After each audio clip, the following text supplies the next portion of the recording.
When you see the panel in this chapter of Kingdom that does the zoom out of the city of Gyo, and you see the Quinn army completely encircling the fortress, instantly in my mind, I saw the correlation to one of my favorite moments of Kingdom. The battle for Sai. You remember that? When Quinn had to stand up on the walls and fight off Riboku and his army for days. And it was just madness how they continued to push forward and to survive this onslaught.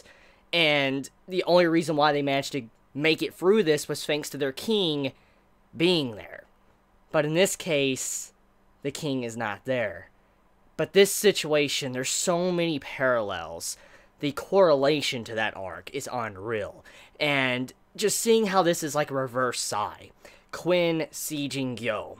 This city that has to last, has to stand, has to survive long enough to hold out for Quinn to be defeated. Very similar to what happened to Riboku. This was a glorious chapter, but it doesn't just stop there.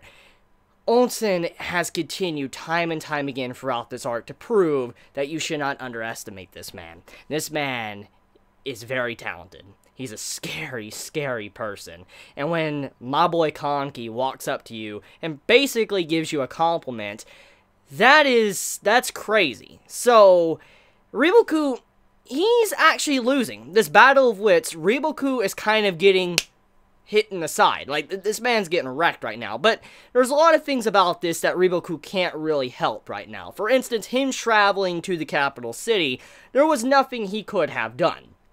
There was no way he could have known that Onsen would go in, let the refugees, leave the town or whatever, the civilians, and then make it their way over to Gyo. He had no idea when he was traveling. He knew that, Onsen was attacking the cities, but he had no idea exactly the details. And even if he did, there was really not much he really could do at the time because of the way he was traveling. So all of these things, Riboku is losing this battle of wits. But I'm kind of curious exactly how he's going to face Onsen now that pretty much all plans are pretty much off the table. What I'm getting at is normally when Riboku, he encounters someone in a fight, like warfare in general, usually he's already had time to think and plan ahead. Like, he's planned 10 steps ahead. That's usually how Riboku operates when it comes to him going into battle. And in this case, something like that really cannot happen. What's going on here is tacticians that are having to figure out what they need to do before it happens. For instance, they don't have time to sit there and think about it for weeks, months, whatever. They have like a couple hours to a day or two. They have to get that shit done quickly. And so when you see that stuff happening in this, I'm like, this is a really welcome change for Riboku's character. It's a completely different environment we really haven't seen him in. Because normally, like I said, when Riboku is in combat, he's already fought like 10 steps ahead. And so he kind of already knows what to expect. For instance, the entire plan to fortify Gyo and also make the previous city very weak to where it'll fall easily in less than half a day or whatever. It just goes to show you how much planning he's put into this. And Riboku is a very intelligent and smart individual that has showed that you should not underestimate him. But at the same time though, thanks to Onsen's quick wit and how he's managed to overcome these different obstacles ahead of him, he's able to push Riboku to the point to where basically all plans are off the table. Riboku has to figure out new plans. He has to think about everything on the spot, understand what Onsen is thinking, and how he can counter him at any given moment. So like I said, fresh territory for Riboku's character, him going into like some form of war that he normally is not used to doing, or what we really haven't seen him do yet in this series.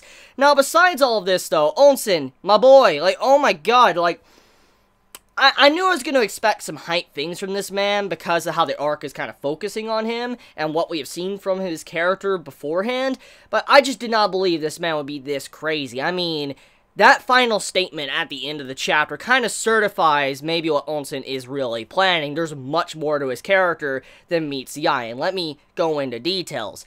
So, at the end of the chapter, Onsen is surrounded, the entirety of Gyo and all that. The army is there, and they're about ready to initiate. Basically, wait it out and endure and see who runs out of supplies first. Will Gyo, endure and survive over Quinn, or will Quinn survive over them? I mean, right now, we gotta remember, Gyo has 9 cities worth of people inside of it, and that's not even counting the, the civilians that was already in there. So it's 10 cities worth of people inside of that town. So because of that, that food is going to just diminish at a very fast rate, and that's going to be way quicker than what Quinn's army is probably going to be going through, because as was even stated in this, don't begin the siege, don't attack the wall. Basically, what the army is doing there, Quinn, is they're sitting outside the walls to where no supplies can get to Gyo. For instance, Gyo is going to starve. They are going to starve before any help arrives. For instance, the army right there, Quinn's army, is not the siege. The siege is going to happen within.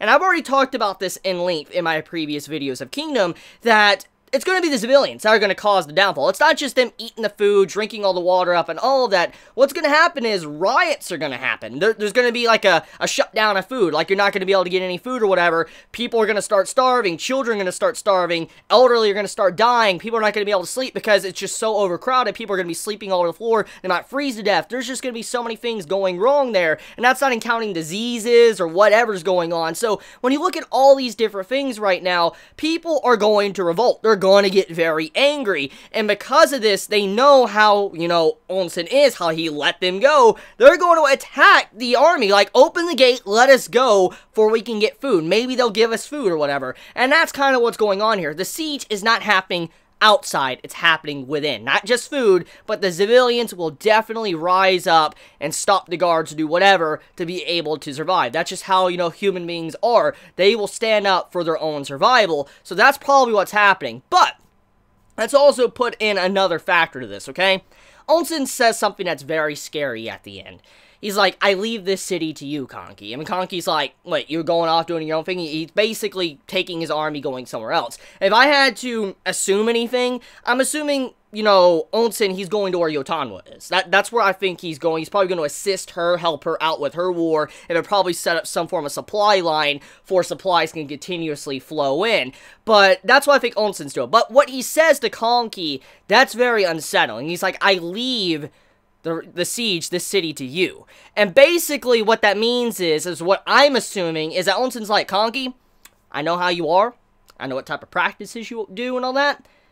Do whatever. I feel like that's kind of what Onsen is saying, and that kind of lets us know that maybe Onsen doesn't really even care about the civilians in the first place. Like, we already know, he was using the civilians as locusts. They were like a plague, just coming through, just eating up all the resources, and then once the weapon's pretty much useless, he's willing to just throw them under the bus. And that's basically what I think he's trying to say there. They no longer really have a purpose for me, so do whatever you want. And I feel like maybe Conky might take it like that. He's like, oh, you're allowing me to do whatever I want? He's like, and he might go that far to probably do something like that. Harm the civilians, all of that. So I feel like that's what Onsen was trying to hint at, but at the same time, though, I feel like that would be very negative, because we do know that the siege is going to happen within. And the only thing that could really happen is if the civilians are like, hey, we'll open our gates, let us live, or whatever, please, just, we need food, we're starving. I could see them doing something like that. Maybe Conky's saying, okay, fine, they're part of, Quinn now, they're civilians, maybe he won't touch them, but everything else is probably free game. For instance, all the stuff in there, stealing everything and all that, I could see him going in there doing whatever he wants. But I feel like Onsen, I don't know if he's planning for after the battle, or if he's just willing to just throw all the civilians under the bus, because it makes sense that if he's already planning after the war, he needs to keep the civilians around, because that will start it to where people will accept Quinn's rule, because if you have it to where people understand that Quinn's nice, they won't kill you, whatever, they're obviously going to be able to integrate into society a little bit better. But if Conky goes out of his way, starts, chopping up civilians and stuff, obviously, people are not going to like that. It's going to cause a cycle of hatred, and then there's going to be revolts, all that type of stuff. So, because of that, I don't know if that's the proper way to go. What a wonderful chapter, a reverse size situation. Let me know your honest thoughts in the comments below. I love you all so much. Please be safe. Chibi out.